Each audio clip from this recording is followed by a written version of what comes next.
It all started with one woman. I nursed her back to health after a horribly botched abortion. She just barely survived, her body poisoned, her fever spiking.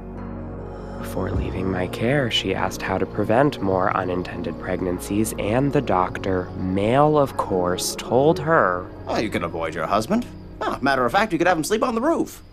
3 months later, I got a frantic call from her husband. I arrived to find her beyond relief. She died that morning, leaving behind 3 little children. When I got home, I decided I wouldn't rest until I was able to give women the knowledge to control birth. A woman can't be free. A woman isn't free. No, it's not quite it, is it? No woman can call herself free who does not own and control her body. Those are the words I settled on. Margaret knew how to work the press. When she chose jail time over fines for running a birth control clinic, her case became a national sensation. Letters started to pour in. Dear Mrs. Margaret Sanger, I'm a mother of 5. 8 living, 1 dead. 19 children, the baby only 20 months old. My house is brimming with hands and feet and hungry mouths. I hope you have some information to offer. I've spent almost all of my married life nursing and carrying babies. I would rather die than become pregnant again. Do you have any advice? If you don't help me, I don't know who will. Margaret wrote feverishly back to women across the country, risking fines and imprisonment. In 1923, she opened a new legal clinic. By 1930, it had more visitors than all the birth control centers in the country combined. After a few changes, the organization became Planned Parenthood in 1942. The organization remained committed to serving low-income immigrant women with a sliding scale payment policy. Today, approximately 1 in 5 women in the U.S. visit Planned Parenthood, and 3/4 of those women are low-income. Margaret worked with civil rights leaders, immigrant women, and Black communities, but also aligned herself with eugenicists. Ugh. It doesn't seem to make sense. But way back in the early 20th century, eugenics was an immensely popular social movement, one with the kind of widespread legitimacy Margaret craved for her own birth control campaign. Let's make something clear.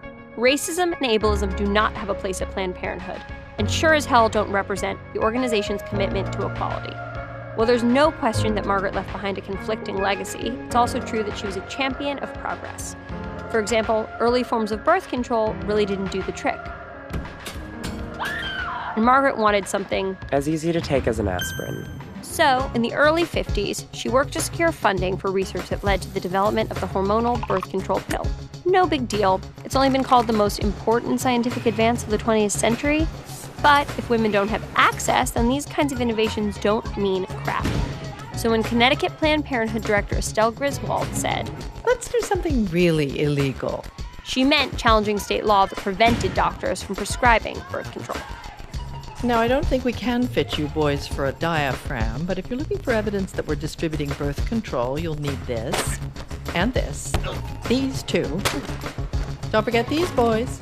That fight went all the way to the Supreme Court. Spoiler alert, she won, and set the precedent for one of the most important Supreme Court rulings in American history, Roe versus Wade, which protects a woman's constitutional right to privacy in choosing an abortion.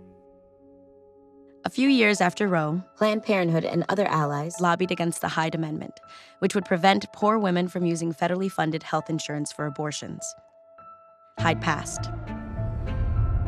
Within a year, Rosie Jimenez, a Latina single mother, was the first woman to die because of the Hyde Amendment. Jimenez couldn't afford to pay for a safe and legal abortion without federal assistance. The cheap, illegal abortion she got killed her. 4 months later, Faye Waddleton became the youngest president Planned Parenthood has ever had, as well as the first woman of color. I'm putting the world on notice that Planned Parenthood intends to fight aggressively for reproductive rights at home and abroad. Faye transformed Planned Parenthood, expanding healthcare services and turning it into the more politically minded organization we now know and love. You cannot defend your rights if you don't understand them, or you don't know how you got them. And you definitely cannot defend your rights if you don't know who's trying to destroy them. Since Roe, there have been 11 murders, dozens of attempted murders, and hundreds of death threats, plus a lot of general rudeness. But abortion providers didn't stop. Nope, those OGs started wearing bulletproof vests. That's current Planned Parenthood President Cecile Richards. She's doubled the organization's support since 2006 and raised millions to aid Planned Parenthood's mission of providing care no matter what. In our first 100 years, Planned Parenthood helped establish what reproductive rights are and why they're so critically important. In the next 100, we will keep fighting until we make sure they're available to everyone. We have a saying during times of adversity at Planned Parenthood: these doors stay open.